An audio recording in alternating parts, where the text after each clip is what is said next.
வயதில் படிப்பை தொடங்கினார். படித்துக் கொண்டிருக்கும் பொழுதே நன்கு நினைவாற்றல் கொண்டவராக திகழ்ந்தார். எந்த பாடத்தை கேட்டாலும் திருப்பி மறுபடியும் அப்படியே சொல்லும் வல்லவராக திகழ்ந்தார். தனது 12வது வயதில் சமூக சேவை செய்ய ஆரம்பித்தார். அப்பொழுதே அவருக்கு சமூக சேவை செய்வதில் அலாதி பிரியமாக இருந்தது. அதுக்கப்புறம் 18வது வயதில் தன்னுடைய வீட்டை விட்டு வெளியேறினார். குடும்பத்தினரிடமும் சகோதரனிடமும் சகோதரியிடமும் சொல்லிவிட்டு வீட்டை விட்டு வெளியேறினார். வீட்டை விட்டு வெளியேறிய பின் அன்னை தெரசா என்ன செய்தார்? திருச்சபைக்கு சென்றார். திருச்சபைக்கு சென்று திருப்பணியை ஆற்றினார். திருப்பணியாற்றும் பொழுது எல்லோருக்கும் பாகுபாடின்றி தனது பணியை செய்தார். அடுத்தது இந்தியாவை பற்றி அவர் கேள்விப்பட்டார்.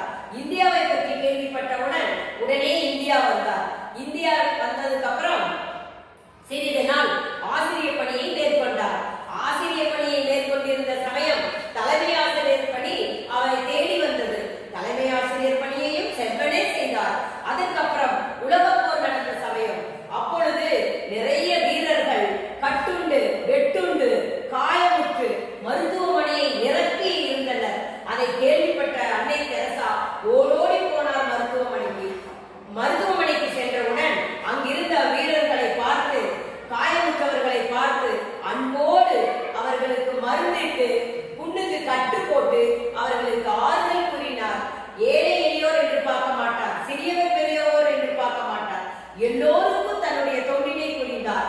அதற்கப்புறம் அவர் இன்னும் நல்ல மருத்துவ பயிற்சி எடுத்துக்கொண்டால் நன்றாக சேவை செய்யலாமே என்று நினைத்து அவர் மருத்துவ பயிற்சி மேற்கொண்டார். மருத்துவ பயிற்சி மேற்கொண்டு மருத்துவத்தை நன்கு கற்று தேர்ந்தார். கற்று தேர்ந்தவுடன் அறக்கட்டளையை மேற்கொண்டார். அறக்கட்டளையில் நிறைய பேர் வந்து சேர்ந்தனர். அறக்கட்டளையில் ஏழை எளியவர்கள் பார்க்காமல், சிறியவர் பெரியவர் என்று பார்க்காமல் படிக்காத பெண்களுக்கு எல்லாம் கல்வியை சொல்லிக் கொடுத்தார்.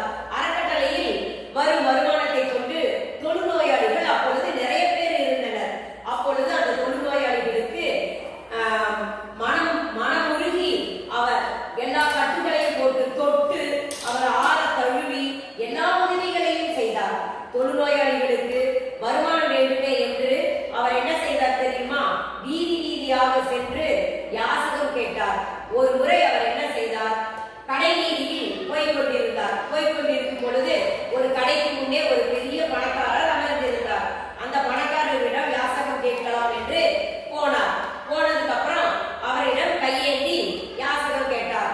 எங்கள் தொழுநோயாளிகளுக்கு காப்பாற்ற வேண்டும், அவர்களுக்கு ஏதாவது ஒரு உதவி செய்யுங்கள் என்று கேட்டார். அந்த வெத்தலை பாக்கு போட்டு வென்று கொண்டிருந்த பணக்காரர் என்ன செய்தார் தெரியுமா? அவர் கையில் அப்படியே துப்பி விட்டார். உடனே அன்னை தெரசா என்ன செய்தார்? அந்த துப்பி கையை மடக்கிவிட்டு இன்னொரு கையை நீட்டினார். ஐயா, இந்த துப்பியது எனக்கு, தொழுநோயாளிகளுக்கு உங்களால் முடிந்தளவு உதவி செய்யுங்கள் என்று இன்னொரு கையை நீட்டி கேட்டார். அந்த கல்நெஞ்சக்காரனே மனசே கலைந்து விட்டது. சரி, நான் உதவி செய்கிறேன் என்று சொல்லி அவரால் முடிந்த உதவிகளை செய்தார். அதை கொண்டு தொழுநோயாளிகளுக்கு நன்றாக கழுவி தொழுநோயாளிகளை தொட்டு தூக்கி ஆடை போட்டி இப்படி பணிவிடை செய்தார். அதற்கப்புறம் இவர் நல்ல இவருடைய வேலைகளை கண்டு சேவைகளை கண்டு எல்லோருக்கும் மனமுருகும் அன்பை கண்டு இவர் என்ன செய்தார்? நன்றாக பணி செய்தார். இந்தியா பாரத